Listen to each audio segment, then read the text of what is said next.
I asked his wife, but I should have asked his son. She's not on camera. Okay. Yeah, we don't like to promote other people's brand. I get it. Because then they come for you. Yeah. How much are you going to pay me for using that label? All right, people.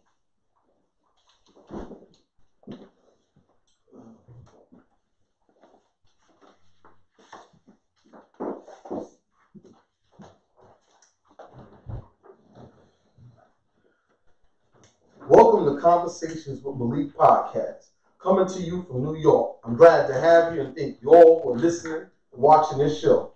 This podcast is about the stories of transformation of regular people during the basic struggle and pain of life. That's right. Everyone has a testimony. We all have survived the darkness. Now let's talk about how we got to the light so we can help our brothers and sisters who still haven't overcome their demons. But guess what? Talk to me.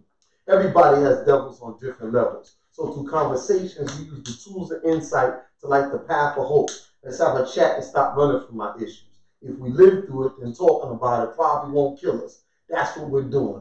Talking, crying, and looking inward so we can grow outward is the theme of the show. That's right. The caterpillar transforming into the butterfly is the goal and purpose of this podcast. When you talk about you, I learn about me. Iron sharpens iron. And steel sharpens steel. So we can cut through the fog of despair into the hope of today. Welcome to Conversations with Malik, featuring Jeff, Jones, and Mona. And we're here. Please don't forget to follow us at convoswithmalik.com, convoswithmalik.com. Instagram, conwmalik. We're there.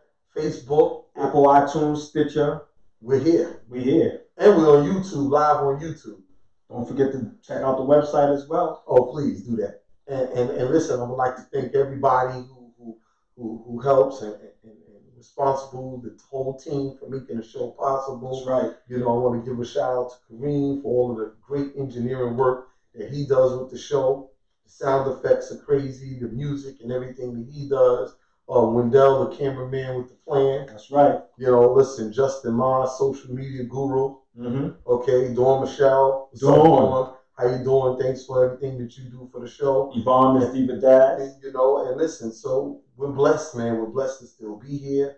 You know, well over 150 episodes. Beautiful. But we here doing God's work. That's right. That's right. You know, I was talking with Wendell before the show, and I said, you know, this is really God's show. Yeah. You know, he just kind of, you know, allowed me to put my little name on it and be here. That's right. You know, he's like, okay, you can put your little name on it, fine. Some credit here. Yeah. You need to feel good. Go ahead. This is my show. You know, and that's what we're doing because it makes me feel good when I bump into people. I see people and people are like, yo, man, I listened to this. I heard this. It really touched me. Yeah. Et cetera, et cetera. That's when was starting to happen. Oh, you from the podcast? Oh yeah, man, I tune in sometimes, that, and this. Yeah. That's when it's like, you know, it's like, oh, okay, you know, we're having an impact. Right. And so, especially like if it don't come on for a couple of days, and you get inbox like, yo, what's going on? Then it's like, new work. That's when you know, like, people paying attention. That's when it's like, yeah, people are paying attention. Yeah. And so, you know, we're gonna keep up the good work, man. And listen, I'm here today with Gabrielle Shea in the house. Gabrielle Shea. Thank you. I'm happy to be here. EmpowerHer Thursday's blog. Yes. Wow. Powerful story. Okay. You know, when you talk about sending out questionnaires, I love when questionnaires well, when come like this, come back as autobiography. Word. The funny thing about it is they think we're not really reading it. Oh, but we read it. Oh, we read it. We read it. I got excited. I was like, ooh, I get to type and tell. We appreciate you, you know, coming on the show, expressing yourself, your story. We appreciate you, and you part of the family now. Thank you. I usually like to say that at the end of the show, but I figure like, you know, I want to really. And you're Haitian too, so we could even. Exactly. Don't stop talking. You just bust out the crowd. Listen, you never know. You know, sometimes people be having kids that you don't know about.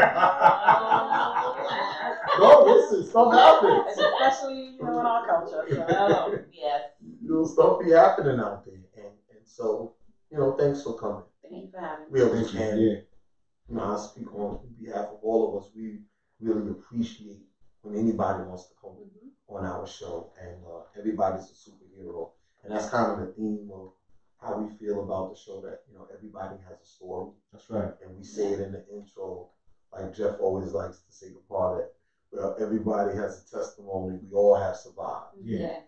So I remember growing up in church, man. Everybody had a test. People would get up and give their testimony. Sometimes it'll last for like an hour.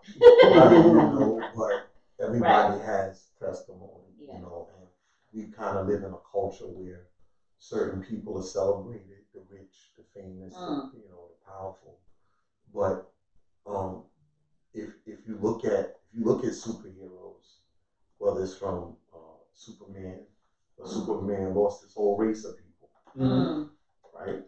And they put him in that. And they put him in that crystal thing, So he lost everybody. Yeah. Batman, his parents. He lost his parents. Who killed in front of him. Yeah. Right. Spider-Man lost his uncle. He lost his parents and lived with his aunt and uncle, and he lost his uncle. And he lost his uncle. Right? So in Wolverine, I think. Don't sleep on me with my college skills. I believe in the first X-Men, he lost who? Wolverine. Yeah. Wolverine? And then it was just him and his brother. She was killed. And I remember they was pulling him, like those, and he had supernatural powers and bended the gate. Remember the first X-Men? He was losing somebody. That could have been his aunt, uncle, I don't know who it was, but it was somebody else. What makes us superheroes is that. So Superman wouldn't be Superman if he didn't go through that. Right. Right.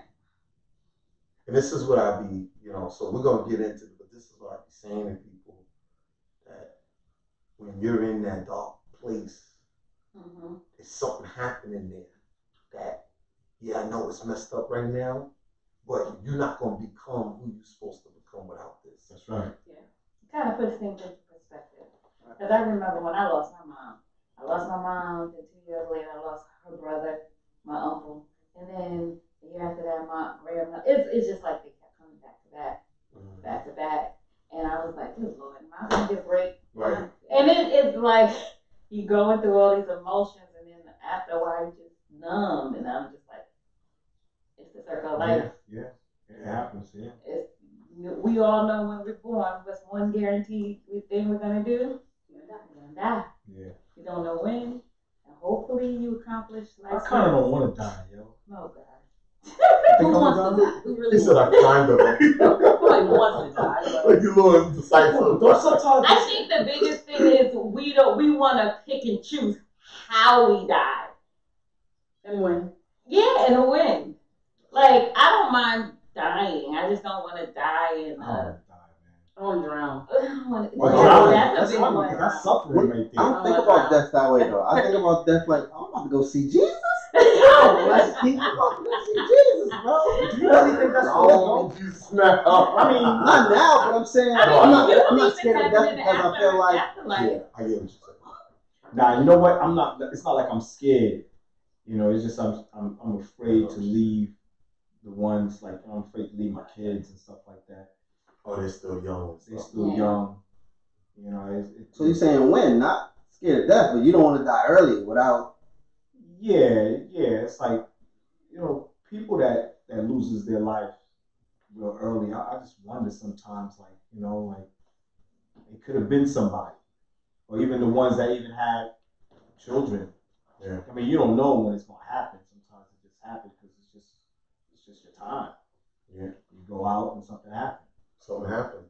Yeah, but I'm a believer in the cliches, right? I'm a believer in everything happens for a reason, even bad stuff. Right. Yeah. To your point, like if you don't go through the pain and the struggle, then you may not get to where you need to be. I'm a believer in the silver lining after every dark cloud, and God doesn't give you what you can't handle. Yes. Like, no, it's not always fun, but I do believe that you may never know what that reason is. Right. When my mom died, after a while, like I I needed to find a reason in order to be able to get through it. So I said, oh, maybe mommy died so that me and daddy could form a tighter relationship, because when she was alive, it wasn't as tight as it could have been. And then my father became my best friend. Right. You know, so I am a believer that, you know, God doesn't give you what you can't handle, and you have to weather the storm in order to see, you know, the brightness and the sunshine. And that segues into the word of the day, which is empowerment. You know, and we obviously we chose that word to kind of the theme of the guest.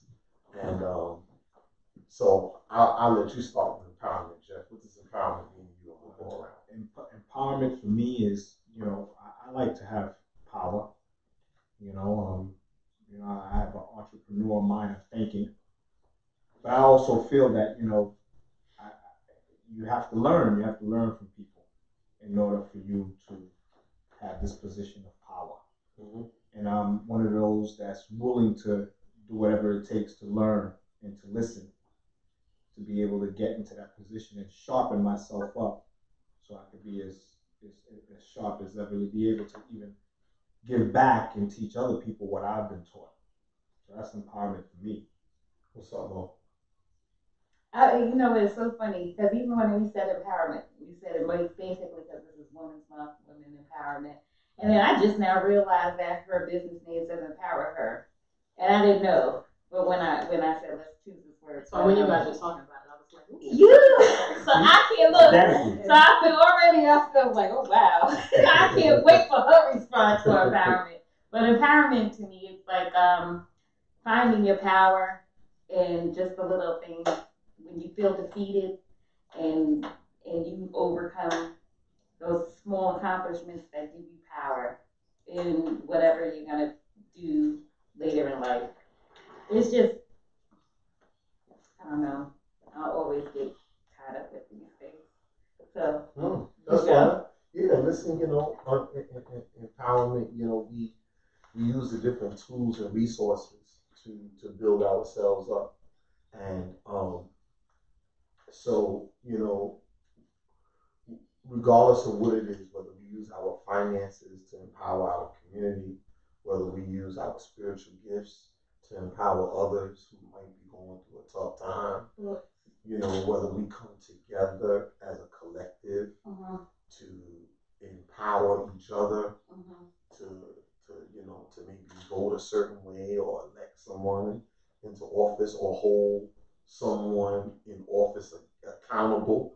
You know, we can use different tools and resources as a source of empowerment. Yeah. You know, to make whichever area is weak stronger. Yes. Right. And so, you know, there's multiples of ways to empower each other, to empower ourselves.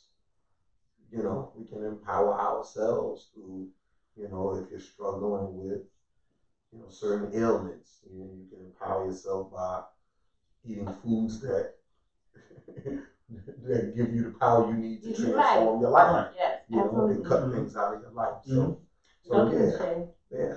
Talk to us. Talk to us. Empowerment. What does empowerment mean to me? I mean, I think it has a lot to do with believing in yourself. You know, I have 3 girls, ages 11, 9, and 4, and we use that word a lot in the house. You know, my 11-year-old especially is in this time of transition. She's a 5th grader going into the 6th grade, trying to find her people, you know, and we talk a lot about, you know, don't be afraid to stand up for yourself. Absolutely. You know, don't be afraid to stand up for your friends. Believe in yourself. You know, a lot of times as women, as people, as kids, like we doubt ourselves. Yeah. You know, so like my job as a parent, like I always say, it's my mission critical, you know, is to make sure I'm raising confident girls, confident women, you know, who become confident women and who aren't afraid to, you know, stand up and speak for themselves, speak for their friends, speak for the people around them, speak for their community, speak for their families, and just, you know, feeling wonderful about themselves. You know, and I think it's a trickle-down effect. So you feel good about yourself, you feel empowered, then you're going to empower others. Right. They're going to empower others, and it just keeps going and going and going from there. It's only insecure people who want to make somebody exactly. else feel less. Exactly. Yes, absolutely. Love it. I knew she was coming. Yeah, I'm ready to I thought. I'm ready to get into her story. Yes. When I was 17, my mother died in her sleep. Yes. It was unexpected. The cause was hypertension, Hypertensive cardiovascular disease. hypertensive cardiovascular disease, a term that I will remember for the rest of my life. Yes. Talk to me. I lost a parent as a teenager, my father, so I know what it is. Talk to me about that experience. Yeah, so, at 17, you just truly think everyone in your life is going to live forever. When I was 16, I had an aunt who died suddenly. She died in her sleep, and that was devastating. Yeah. That was like the first real, my mother's youngest sister. Okay. Oh, the first real, for lack of a better word, foray into this, And was your grandmother still alive? No, she wasn't. So that's the interesting thing too. My mother's mother died when she was a teenager. So, my mother had to be maybe 16, 17, around the same age. Her mother died. But we never talked about it. And I'm going to chalk that up to it being a cultural thing. And looking back now, I think to myself, wow, if we had talked about it, then maybe when I was 17 and you died, I would have had the tools to help me get through it. Oh, yeah. Which is why, no fault to my mom, but I'm parenting my children differently. Like when they ask, oh, how did you feel when grandma died? Right. Well, this is what I felt. Yes. And this is what I was going through. How did you feel when grandpa died? This is what I felt. So that, because the time is going to come one day, knock on wood, hopefully it's not soon, but it's going to come when I'm not going to be here. Right. And I just want to make sure that my kids know how to deal with that pain because it's going to hurt. Yeah. So yeah, I remember when my mother passed away, my brother used to say, why do you say it not so nonchalantly? Because, Mona, as you said, like you just become this shell, right? So, even sometimes when I write about it now, what I will say is my mother, went to sleep one day and didn't wake up. So that morning, I remember I was listening to some radio station and they had this thing where they would say a birthday, and if they said your birthday, then you get like $1,000. Right. And I remember staying in bed thinking, all right, they're gonna say the birthday at like 7 o'clock in the morning, and then I'll get up and go get ready for school. So my mother's birthday was July 7th, and I think they said like July 2nd. So I remember waking up and going into my mom's room to say, hey mom, it's July 2nd, like there's only 5 more days, maybe we'll get lucky tomorrow. And I go into her room, and I remember she was laying on the bed, on her back, and she had her hand like over her forehead. And I called to her because usually she would wake up before I did, and there was no movement. And I said, Mom, no movement. My dad had already gone to work. My brother was in his room, probably sleeping. And I remember taking her hand and just like flinging it. And it was dead weight. I remember that feeling of dead weight. I believe her eyes were closed, and I knew something was up, and I just started screaming. Wow. So I don't remember actually my brother and I crossing paths, but he ended up in her room, and I ended up on the street. Like I ran outside. I was in my pajamas. I ran outside, and I remember being in the middle of the street just screaming, hysterically screaming. And my next door neighbor, this, Haitian woman, she just kept saying, come inside, because it was like, you're embarrassing, your family. Right. And I was just screaming. And I remember that there were people like walking up the block and like no one stopped. And I just thought to myself, are you serious? Like I'm screaming. So somehow I ended up back inside. No, I think I came outside with the phone and I called my dad. And to this day, I regret that conversation because he was in Manhattan, we're in Brooklyn. And I called and I just started screaming, Mommy's dead, or something's wrong with Mommy. And I just hung up the phone. Right. So now he has to travel back to Brooklyn for an hour and a half, not knowing what the hell is going on. Right. I remember calling the cops, but I kept dialing like 611. I couldn't get my fingers to press 911. And eventually someone must have called the cops. But, when they got there, they pronounced her dead. And my father ended, he came back home eventually, and to hear him tell the story of I was on the train, I almost passed out because I had no idea like what was going on. Did he try to call you back and nobody was answering? I think he did try to call back, but I hadn't hung up the phone, Mm-hmm. so it was off the hook. Right. So again, him traveling back, not knowing what was going on, I'm sure was devastating for him. Yes. But then we were all dealing with different things. Like my dad was dealing with, I was laying next to this woman all night. Right. How did I not know that something was wrong? Right. My brother was dealing with, I ran in to try to give my mother CPR. Oh, so y'all was sleeping in the same bed? No, my mother and my father. Oh, okay. So he left to He go to probably work. could have left thinking maybe she was exhausted. He was and laying, not right, asleep. gotcha. So, and he got up very early. Gotcha. He got up very early in the morning to go to work. So, he's like, she could have been struggling and I just didn't know. Right. My brother runs in to try to give his mom CPR. So he's dealing with, but I took a CPR course. Like I was a EMT. Like, I was a volunteer EMT. How was I not able to revive my mom? And I was dealing with, I found my mother dead. So it was absolutely devastating. I was 17, hadn't graduated high school yet, was getting ready for prom, was trying to figure out where I was going to college, and the one person who was always in my corner was not going to be there for it. So it was a very traumatic experience, and I had no one in my circle that was dealing with that. Right. I just had a conversation. I just bumped into a high school friend of mine, and we were talking about this, and she was like, "We just didn't know." Right. And I said, "But a lot of you were also dealing with my mom, but also it was my mom is a single mom. Right. Like if she was to die, I would have no one." Right. So I remember consoling some of my friends because they were like, "But if it was me, I wouldn't know what the hell I would do." Right. So like she died in her sleep, and I pray that it was painless. But for a very long time, I didn't want to go to sleep because I didn't think I was going to wake up, or I was terrified when anyone else in my life would go to sleep. When I had my first child, I remember constantly standing over her, just watching her breathe. I would lick my finger and put it under her nose. Okay, it's cold, so she's good. So that the trauma like stayed with me for a very long time. And my dad was dealing with what he was dealing with. My brother was dealing with what he was dealing with. I never wanted to come home because my mom died in the house. So I don't want to be there. Right. And no one in my circle was going through anything like this. So I had no one to talk to. I had nowhere to turn. Right. So when I started college, I remember being on the train many days crying hysterically.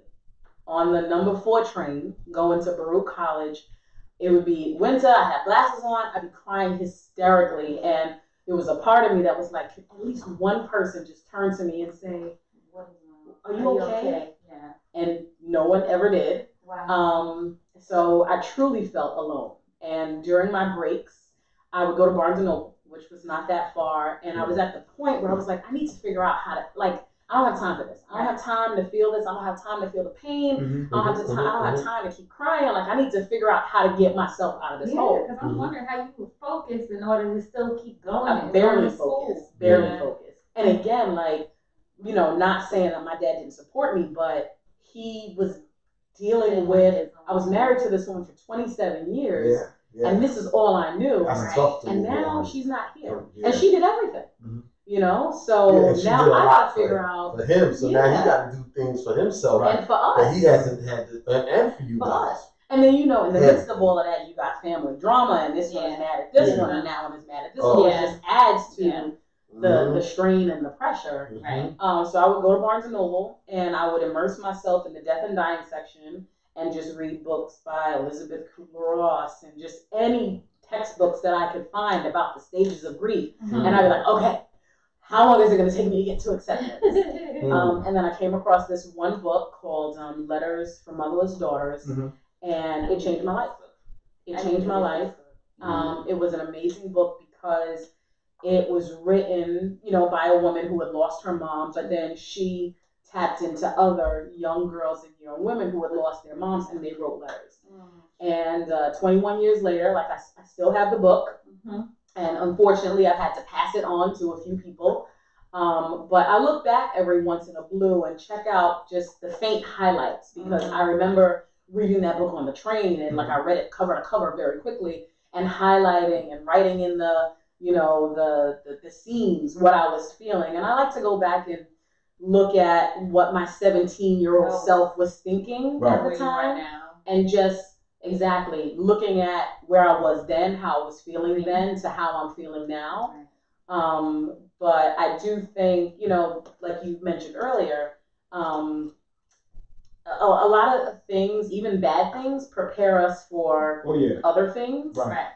So my mom died in 97, and in 2010, my father went to Haiti. And I think I forget the day, but it was maybe January 8th, he went to Haiti. And he did this often. He was retired, so he would go to Haiti once or twice a year. And on January 12th, the massive earthquake hit. It was horrible. And it was devastating. Yeah. I remember that was a horrible day. I remember being at work and getting a phone call from my brother saying, yeah, it was an earthquake. And I was like, okay, a lot of people didn't make that. They have earthquakes in It was California all the time. it was the earthquake, but it was the aftershock. Aftershock, yeah. The aftershock is what it And is. despite, I'm sure people in Haiti is accustomed to death. Yeah. That happens right before their eyes. But that right there. It was devastating. I didn't think it was as bad initially. Yeah. And then by the time I got home and I turned on CNN, I was like, holy crap, all my father pictures is started in that. coming through. Right. My father is in that. Yeah. It ended up that he was in the epicenter. Ooh. So he was in Leogan. He had gone to Leogan, which was the epicenter, to visit a family friend. And I remember him telling me that the earth shook and he, ducked for cover. And when he came out, he just saw like a massive hole. And everyone was like, holy crap, what just happened? So he would go to Haiti to visit. He had a girlfriend, and he had a daughter. So I have a younger sister, and they were in Port-au-Prince, and he found the power to get back to them. So this was a 60-plus-year-old man with diabetes, heart disease, congestive heart failure. His kidneys were bad. His liver was bad. Like, he was a hot mess. Wow. And he found a way to make it back to Port-au-Prince, which was about maybe 30 miles. And he walked. Wow. And by God's grace, he found them. Yeah, he made it so too. We had no idea where he was for about 4 days. And it was devastating. That had to be. So those 4 days probably it was felt devastating. like 2 years. It was devastating. Oof. And it was that to me was the worst of it. Just not Especially since you're knowing. on the news and they're pulling And people just out of every- bubble. You talked about it too. You talked about, that was like you was actually looking on the news to I would, see if you saw yeah. it. I would watch. 1 minute I would spend watching the news Right. and looking for, my husband would always give my father baseball caps. So I was looking for a guy in like a Mets cap, All right. and then the next minute I was like, I can't watch this. Right. Because, I'm imagining him in the midst of all of that, and that's too much for me. Right. My oldest daughter was about 1.5, 2. My second daughter was 8 months.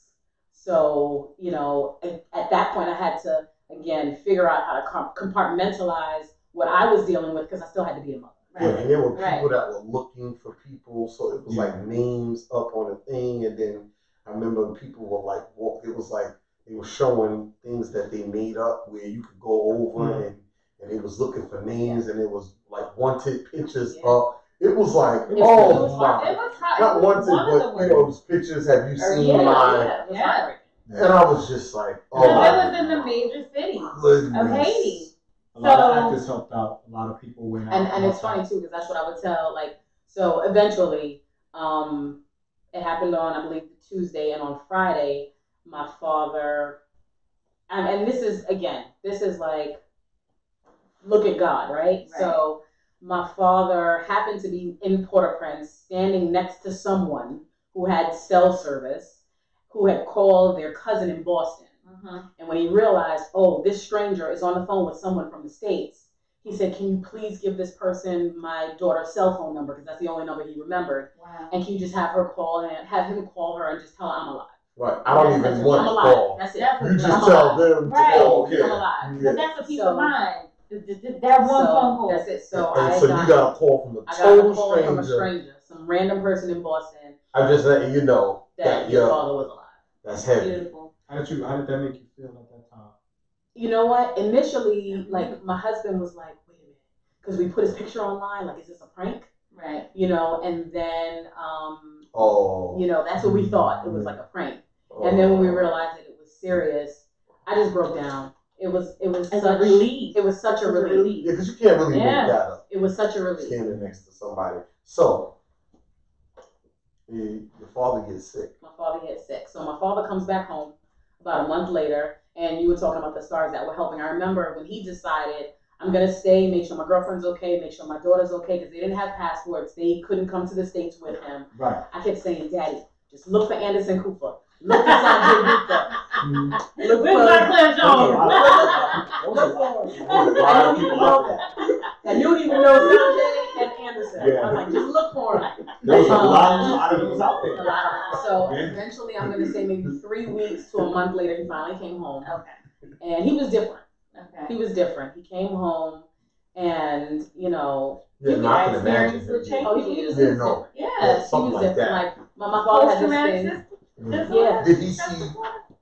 I mean, this is probably. He saw a lot. He saw a lot. He didn't sure. talk too much about it. I just Okay. remember him saying to me, "My country is gone." Yeah. You know, he was devastated. Was he even able to stand by and like assist with some of the rescues? Because that right there is a lot to do. I think like his main priority was getting his girlfriend and my sister away from the madness. He wanted to take them to the countryside. And then they was having problems with the dead because of the smell. They would have problems with the living. Yeah. They couldn't get them situated. Remember the camps? I mean, that that's they it. tried to put them in. It's That unfortunate, they're still They in. dropped the Beautiful ball. That country, is but still the country sanitation. could never catch a break. Right. Even now. They still haven't rebuilt. Even now. Well, Really? that's I mean, because some of the money is missing. But Exactly. we're not gonna go on that. Exactly. Yeah, and get into the Yeah. Clintons and all None of of that. Yeah. But it's still not rebuilt. I mean, No. to get to this No. point, No. Not 100%. No. I haven't visited Haiti. They still since have 5. camps. The last time No. I was in It's Haiti, I not. was 5 It's years old. not. Yes. But I'll tell you this: if you call back Like home the and you tent speak to camps? anybody, they all say, "We back new man. Yeah. It's all good." You know, and that's the beauty about our heritage. Yeah. How we like even in our darkest times we look for We're the gonna light. figure it Yeah. out. We're gonna Yeah. figure it Well, out. you know, like I'm alive. Yeah. I'm Yeah. alive to see the next day. And that's the thing too. Like after my dad died, you know, a lot of people were, you know, I got the condolences and oh my God, I'm so sorry for you. And I remember saying, like, I can't not be grateful. Right. Hundreds and hundreds of thousands of people lost their lives on that day. Absolutely.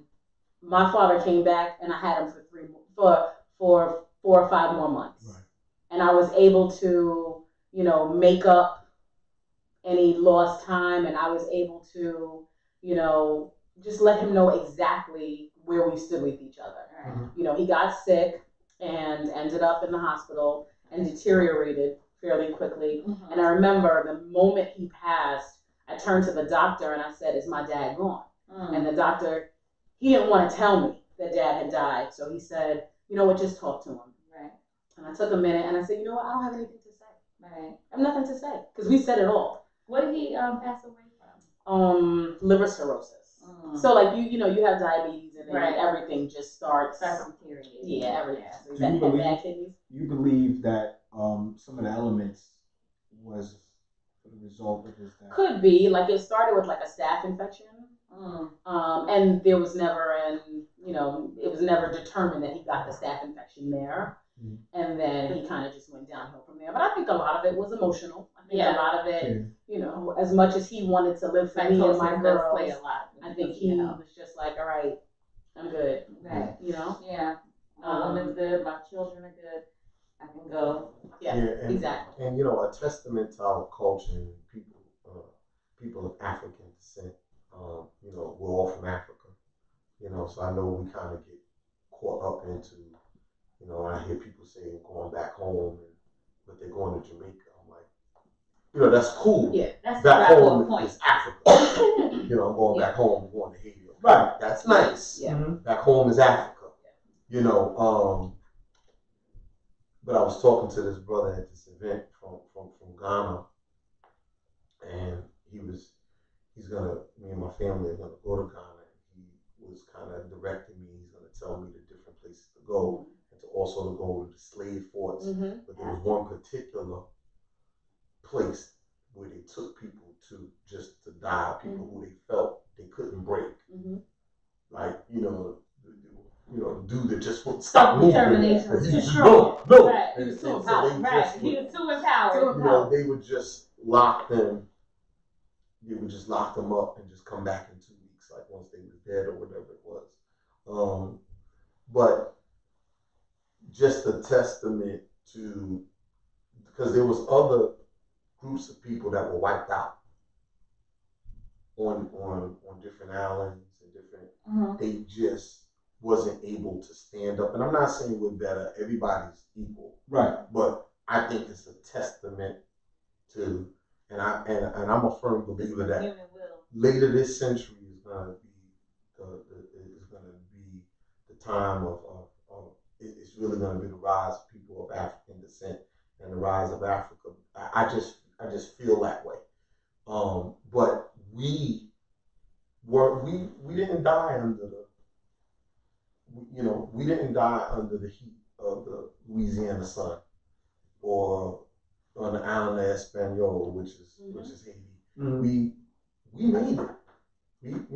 Whether from Brazil or wherever it was, through the worst type of. So I don't even really think there's anything worse that could be done to a group of people.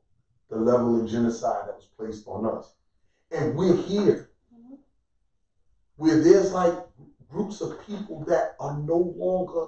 They don't even exist. Some chose not to make it to wherever they were going. They didn't know where they were promised to go. They jumped off. Some people some was too sick. They couldn't, Right.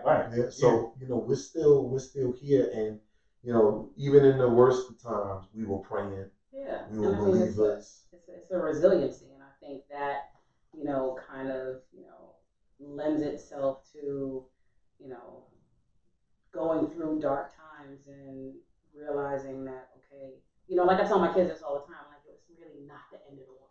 Right. It's not the end of the world. I know for them, it's like, I don't have like a pencil. So because bad. your whole world So becomes the people around you. So it's like constantly reminding them. And what's on the exterior? And also, like, okay, you may not have this, but be grateful for the fact that you have this. Yes. Like, I think about the situation with my dad. No, he's no longer here, but I still had that 4 months, right, to make sure it was right.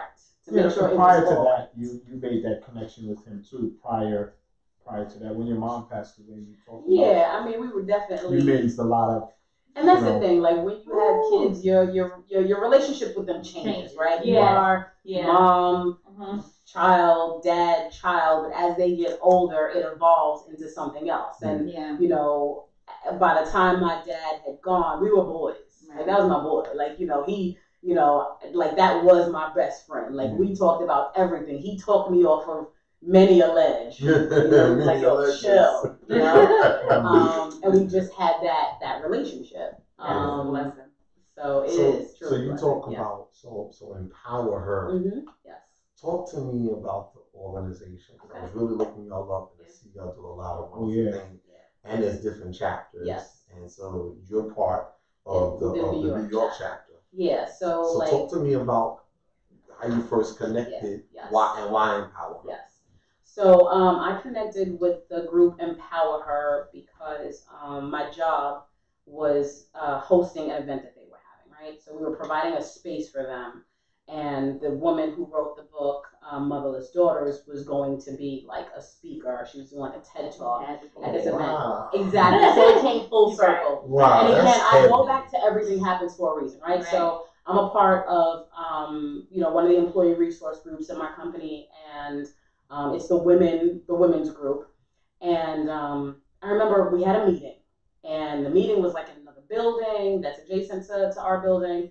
and I was on my way over there. I couldn't remember who I was supposed to ask for, and I was ready to just like throw in the towel, right? And I was like, I'll get the notes on the back end. Right. So I go back to my office, and something said, you know what, just call in, be a fly on the wall. You're late. They don't even have to know that you're calling in. Right. So called in, put my phone on mute, and they go through the agenda, and one person says, all right, you know, this group wants to have this event here. It's happening, but they want us to sponsor the event. We don't know what that means yet. Not really sure about the organization, but they have this woman, and they, you know, threw her name out there.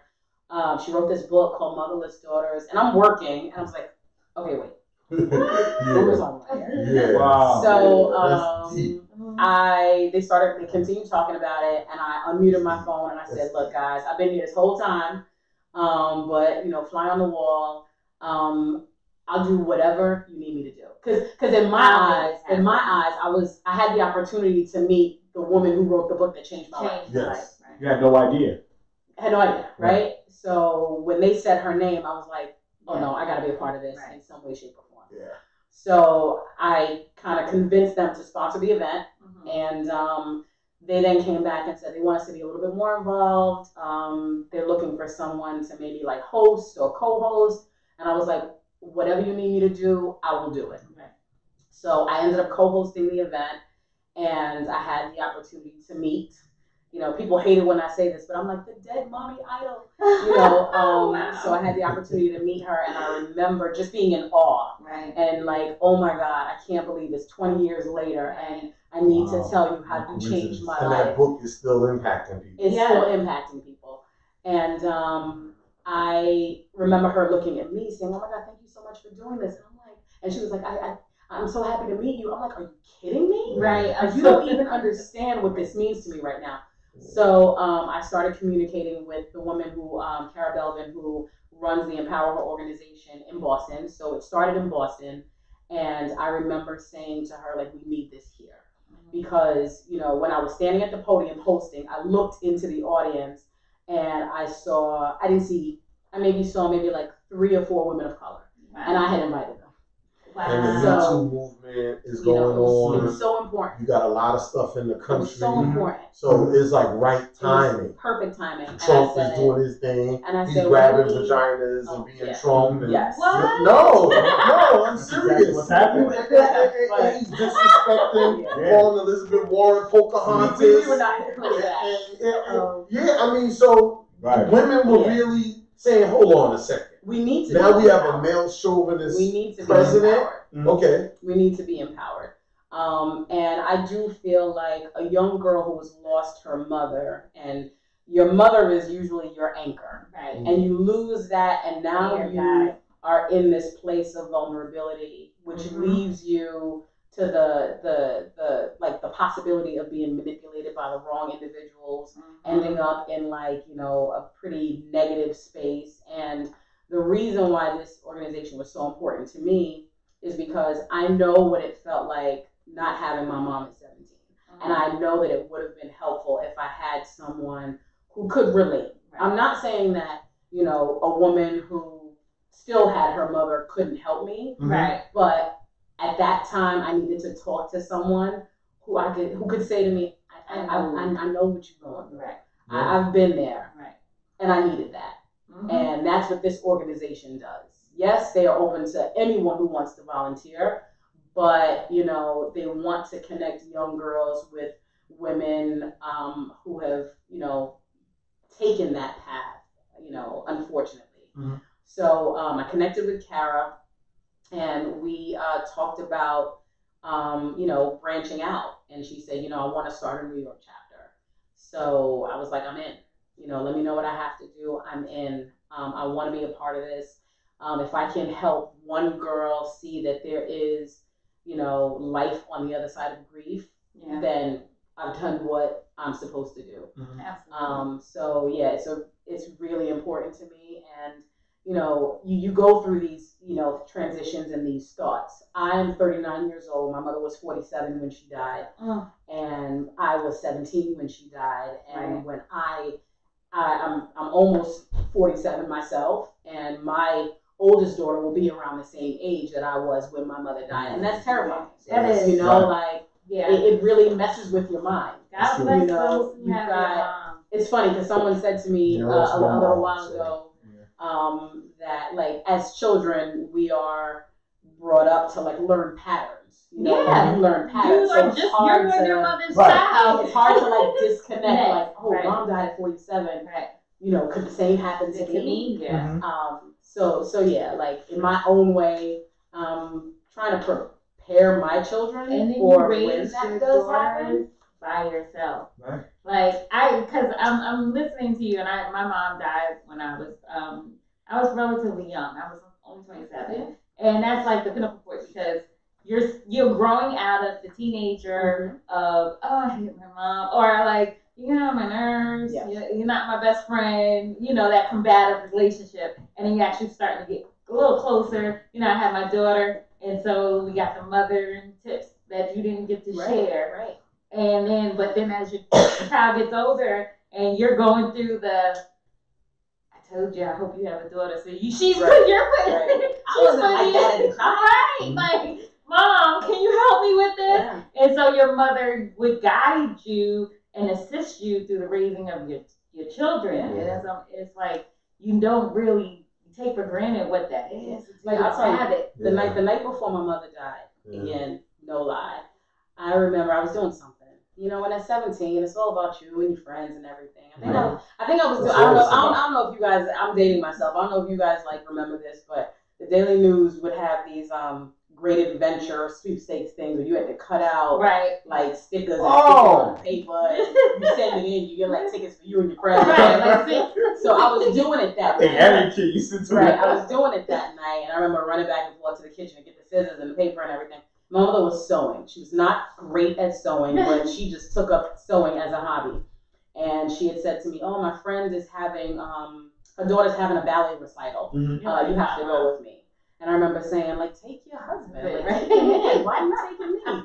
And she looked at me and she said, you have to cherish every moment you have with me because you don't know when I'm going to go. And I was like, you're crazy. You ain't going nowhere. Right. And then the next morning, she said that the night before? The night before, no lie. Oh my God. The night before so what we need to do is we put out there in the air that you're going to live a long time.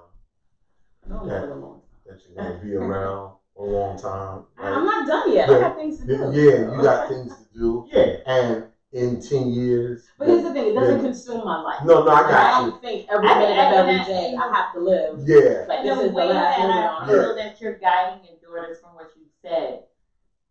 I think they're gonna have hard times, but I think they're gonna grow through the process. Oh yeah, absolutely. Because I mean, and that's the thing. Like with this organization, like everyone, a lot of people would want to give a piece to it because if you're a woman who has children, okay, I'm a mother. My kid may have to relate to this in one way, shape, or form at some point. Yeah. If you're a woman who still has her mother, my mom's not going to be here forever. So, I want to be a part of this. Yes. If you're a man, no age discretion. So, here's my question, right? I'm sure there's people that goes through things. For instance, they lose a parent, mom or dad, and they're not as transparent in terms of what they're going through. Now, how are you able to diagnose that? Like, for instance, let me give you an example. My mom, it's been 2 years. March, last week was made it 2 years since she passed, and since my mom passed away, I haven't been able to properly grieve my mom. Every now and then I think about her. I think that I'm gonna get a phone call. It's a process. It's a process. It is a process. I want to say that I'm not really as transparent about it, But my sister, I pick up a lot of things. I'm guessing because I don't know if because she's a woman, but what she does is she posts a lot of stuff on social media. Yeah. And I feel that kind of makes people see what you're going through. Like for instance, if you're not performing right at work. These are reasons why, maybe because you're thinking about your mom that passed away, because she literally posts things. Is that something that you would think that you would probably look at to diagnose? I'm not a clinical psychologist. Right, of course not. Of course not. That's a heavy word. You know, yeah, right. I was like, nope, I did not have an MD. That was the only word I was thinking of. You know, like for a very long time, I didn't talk about it either. Mm-hmm. You know, I remember at work for years, I did not talk about my mom. And one day my boss said to me, yeah, I hear you talk about your dad all the time. But you don't talk about your mom. And I was like, oh yeah, she passed away when I was 17. So do you need this report? Right. Because who wants to be the person to suck the life out of Right. you? You know, like it just changes the whole tone when you say my mom died. Right. But again, you know, it's a matter of like changing the narrative. Right. You know, like my mom died and it wasn't the best thing in the world, but luckily it didn't break me. Life moved on. You know, life had to move on. And that's the thing. Like I remember, like when I joined this group, EmpowerHer, and we had like a dinner conversation, and I remember going up to one of the women and saying, "Oh my God, how relieving! It's such a relief to have a conversation with someone who gets it." Right. You know, like when I was in that room hosting that event, I was there with 150 women who had all lost their mothers at some point in their lives, and it was like a knowing look. And not feeling ashamed to say it because you get me, you know? It's amazing because I'm looking at it, I'm like, damn, where have you been? Because I get depressed around, I don't know if you're going through this, Jeff, but around the time my mom was sick and then when she passed, so it's like around Thanksgiving to Christmas. Yeah. And that's around, so it's like, you get a heavy weight on you. It starts and it is like, and I don't know, it happens automatic, and I don't mean for it to happen. But all of a sudden, I realize that I'm in this place, and I'm just like, what is this? And I'm like, that's what happens to me. I don't even be. It's not like I'm thinking about the fact that, but my mother and father died within a week of each other. Not at the same time. But it was a 20-year separation, but it was the same time of year. So once Thanksgiving comes, it's in the air. Right. Because I remember going up to hospice around Thanksgiving. I remember Thanksgiving is the time you spend with your family. The Christmas carol that was our last meal together, and then she went to the hospital the next day. I'm sure your mom was cooking a lot around Thanksgiving. Yeah. Good Friday. Good Friday was always a million different types of fish meals, you know? Yeah. And so that's why we do this show. Wow, we all lost our mind. I'm sorry. Because now we don't have it. People who listen to this show, if there's anybody listening, and it's for women though. It is for women. I mean, eventually the goal is to kind of expand even more. But for right now, it's for right now it's for women and sisters need there. So any sisters listening who has lost a mom, here's an organization that you can join and you can become part of a fellowship of other women that can help you. Now, like she said, you ain't getting diagnosed. So nobody's I don't know how you diagnose grief anyway. I'm not saying you can't diagnose grief anyway. No, grief is grief. Right. Grief is everybody grieves differently. You go and you can become part of a fellowship, a community, and you don't have to do it alone. Right. That's the key. And I just want to add, like, it works both ways. You know, the young girl who is getting mentored, who is getting the support that she needs, like, it helps her. But also the woman who's giving that. It's therapeutic. Even more. You know? Even more. And for a woman who may not have had that support and may not have, grieved in the way that she wanted to, it allows you to kind of pay it forward. And because you learn it when you teach it. Exactly. So when you teach how to get through something, that's how you learn how to get through it. How you got through it. Because even though you got through it one way, somebody might have to go a whole different way to get through it. Right. But just like, and that's okay. Yeah, that's okay. And that's okay. Because we don't grieve the same. We don't grieve. Yeah, I mean, I could imagine what women go through. Like you said, when they lose a mom. You know, especially at a young age. It's no way what us men probably have to go through. It's definitely different. I just think it's different. You know? It's painful. It's It's different. different. I mean, the pain is pain. Yeah. And then how you can, yeah, and I've how seen you some can, men who really I have a friend who still cries over his mom today, and she passed when he was 17. This is a 40-year-old man. yeah, I think it's when, how, but then like it's still on. It's still. I got a friend of mine. He ain't been the same since his mom passed. Yeah. You know, some And people's relationships, and sometimes it might even be harder for the boys A lot of because times they it were is. mama boys. But also, you said like you A lot. haven't grieved, and Lifetime you know what masculinity Yeah, they thing were is mama like, boys. okay, I'm not gonna cry, Right. you know, and Or that people just makes expect the you to process be tough. See, when we I have think, difficult, a lot more difficult. Kareem would I have a didn't cry. tougher time than my daughters because he's more of here. you know, they're a little more independent. I mean, Yeah. but I tell you one thing. For a man, you know, when we don't cry, we hold it in. It's even worse. Oh yeah. I mean, I was saying my mother-in-law passed away a year ago, and you know, we see the dynamic. My husband is one of 6, and it's 3 boys and 3 girls, and the girls are very expressive. Like when one of them is having a bad day, like we know it because somebody is sending a text saying, "Oh, my day is bad." And there are days where I look at my husband, I'm like, "You know, your mom died, right?" Like, but it's a little different. You know, for us deal with because I had to take on my 2 foster brothers. A lot of things changed in the family. So here I am. My mom passed.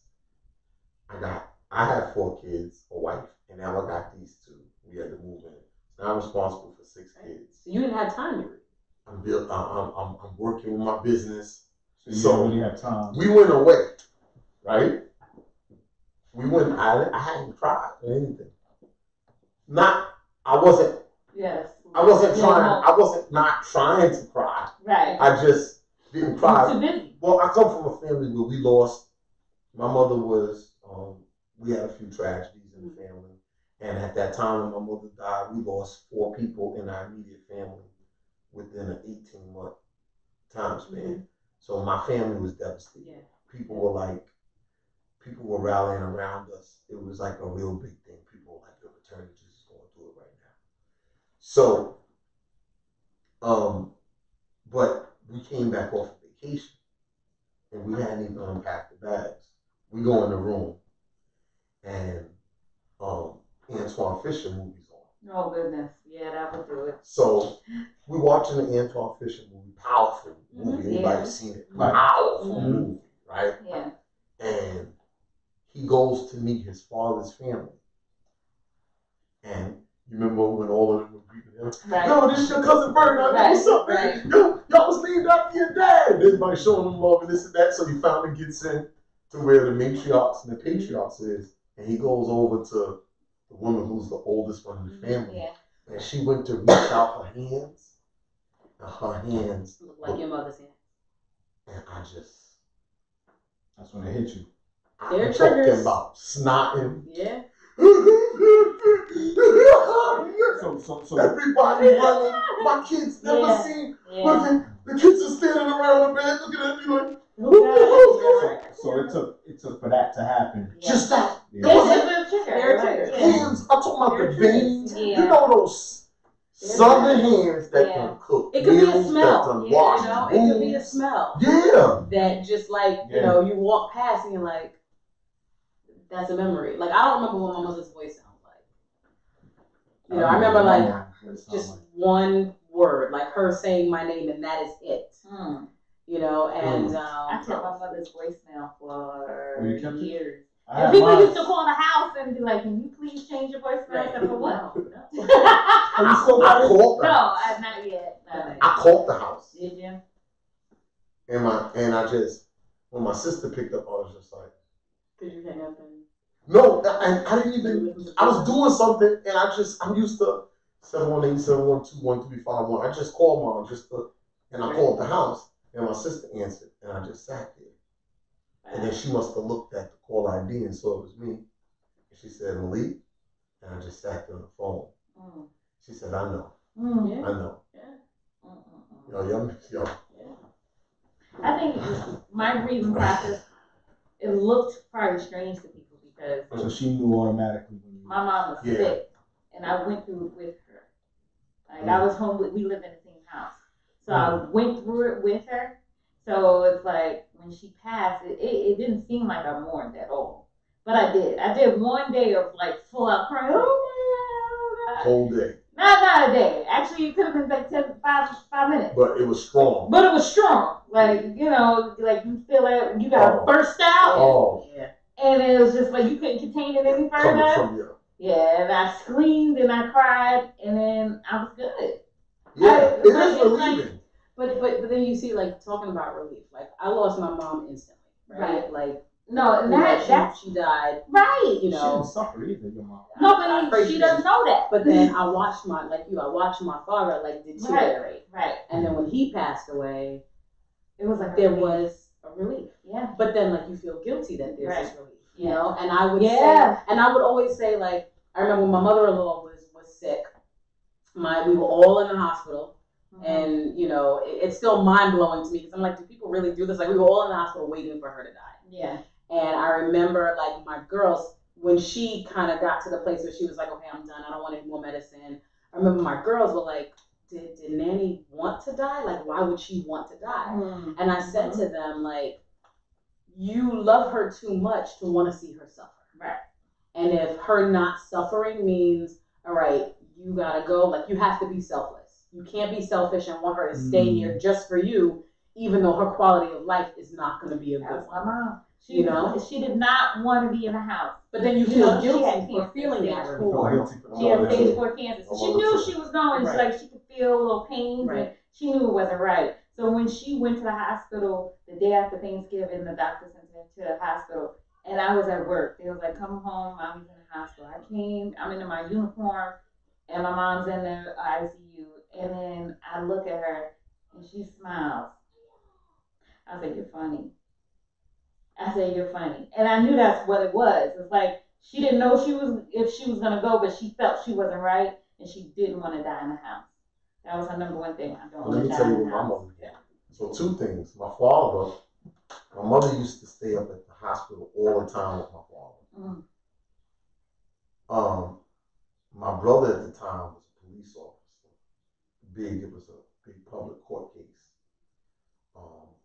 So she went to go to court. She wanted to go to court with him, but she didn't want to leave my father.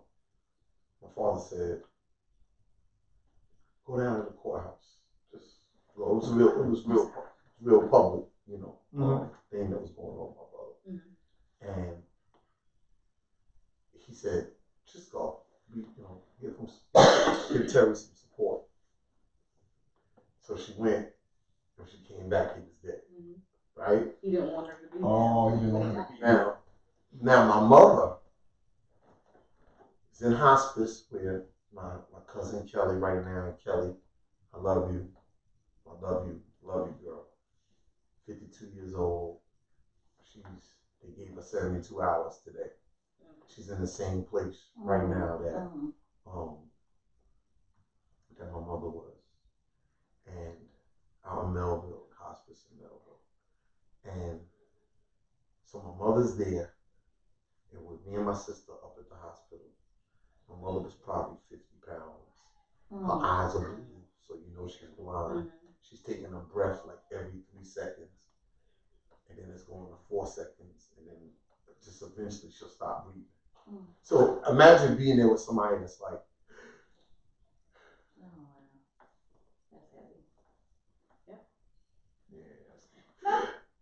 check it, listen.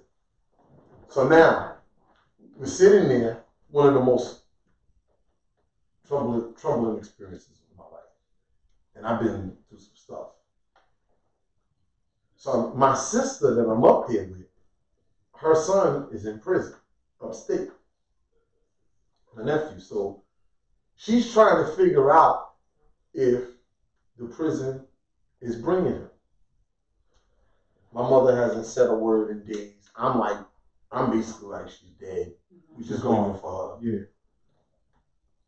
So my sister, being a typical mom, is calling up to the prison, but the prison's not going to tell you if he's coming because they don't want you to like be trying to set up to break him out. Right. So they won't give you the information. Mm-hmm. But like a typical mother, she calls anyway.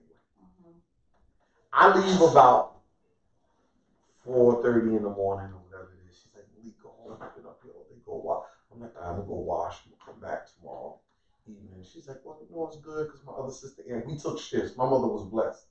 She no time alone. We all took shifts. So I leave, and then my nephew comes. The officers, he was only supposed to stay an hour. The officers let him stay for like 2 hours. They even left the room. My nephew's in there talking with my mother and stuff like that. My nephew leaves, and 15 minutes after he leaves, she passed. So we didn't know he was coming. Wow. And my nephew's life has been changed ever since. Wow. So she held on long enough. Because what if because you got 3 hours to get the body out. Like they told my cousin today, he called me, he was on the phone. He said, "Man, Dad, man, they like treating her like she's like just a number, man. Yeah. You know, we got 3 hours to get her out, man. You know, this is crazy." So it wouldn't have been a situation where, first of all, when my nephew would have showed up, she would have already been. Right. And who knows how that would have, all those hours. But now, who told my mother? That he was coming. Oh, let me tell you. We didn't know he was coming.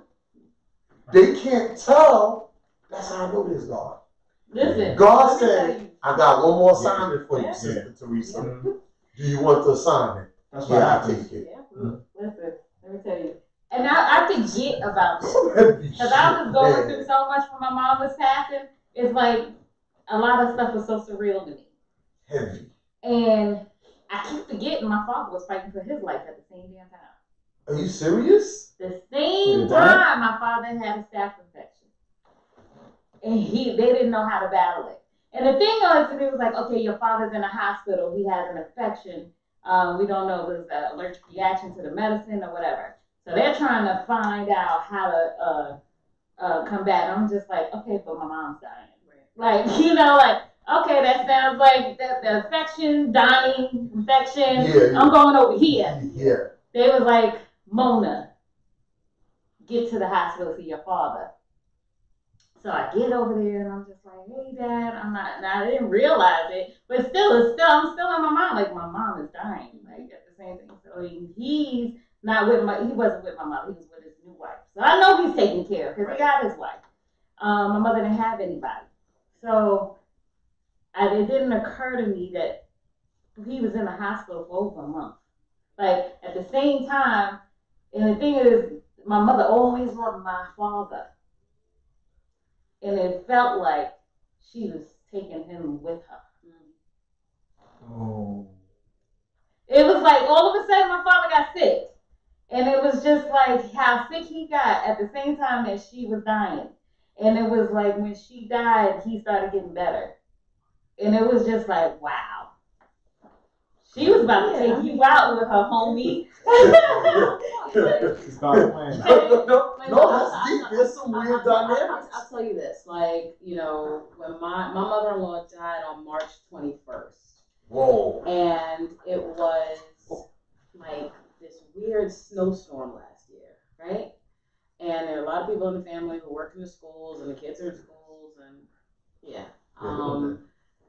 like it was a snow day, right? So we were all able to go to the hospital, and her entire family was in the hospital that day. Mm-hmm. And I joke about it sometimes that she did it on that day on purpose, so that we were all right. Yes.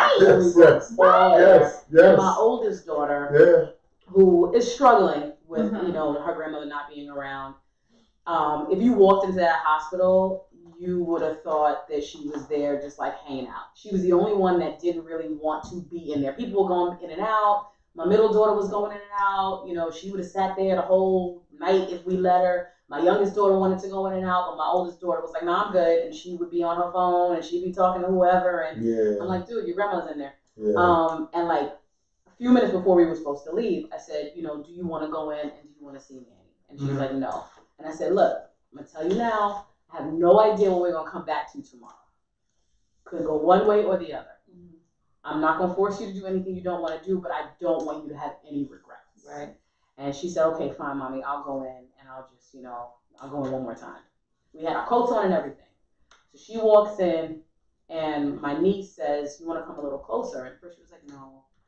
And she was like, "Are you sure?" So she was like, "Okay." So my daughter walks up to my mother-in-law and just like, you know, like touches her hand and says, "Nanny, I love you," and then quickly turns around and walks out.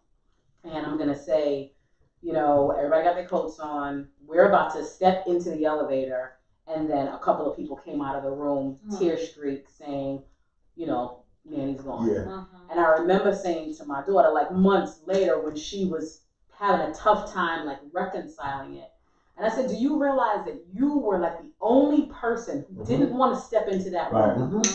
And like 2 minutes after you stepped in that room and said, "Nanny, I love you." Mind you, she's got what, 20 plus grandchildren. They were all in there. They were all in and out. But everybody gotta come in. And then like she's like, somebody's missing. Everybody, right. And you know how many stories I've heard.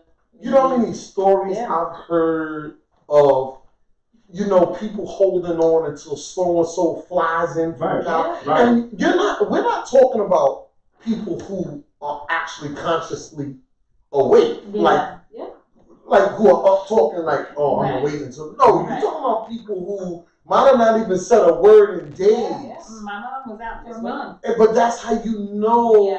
And as soon as so and so comes from the army and is able to get there, and he spends the day the next day. It's something Come else on, that's man. intangible that we can't touch. Come on, that's why. You know, and we can go on and on with them. And that goes back to, you know, when people used to have to take horse and carriage and finally get there 7 days traveling on the roads to the woods. And they get there. Mama, Albert here. I'm here, Mama. All the kids. I'm good. Well, listen. We can't even do current events after this. No, I told you that it was gonna happen. I told you that. Yeah, because we can't even after that. Thank God, because I don't want to talk about R. Kelly. Justin Smollett, Justin. No, we don't want to talk. Well, listen, you know, thanks for coming. Thanks for having me. I want you to tell everybody how they can find you guys. I want y'all to. You might even see me.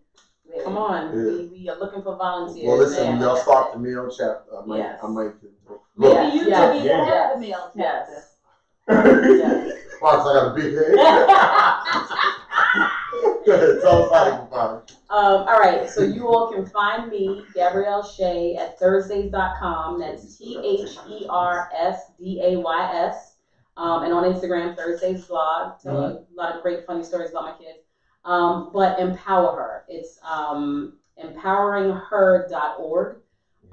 Wonderful organization. We're trying to blow it up in New York because we want to help. Nice. We want to help young girls and young women who may be struggling and who may not know how to pull themselves out of this darkness that they find themselves in.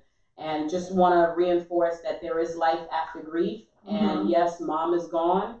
But don't let mom's death be in vain, and continue to do what you got to do to make her proud, make yourself proud, and feel empowered. Yeah.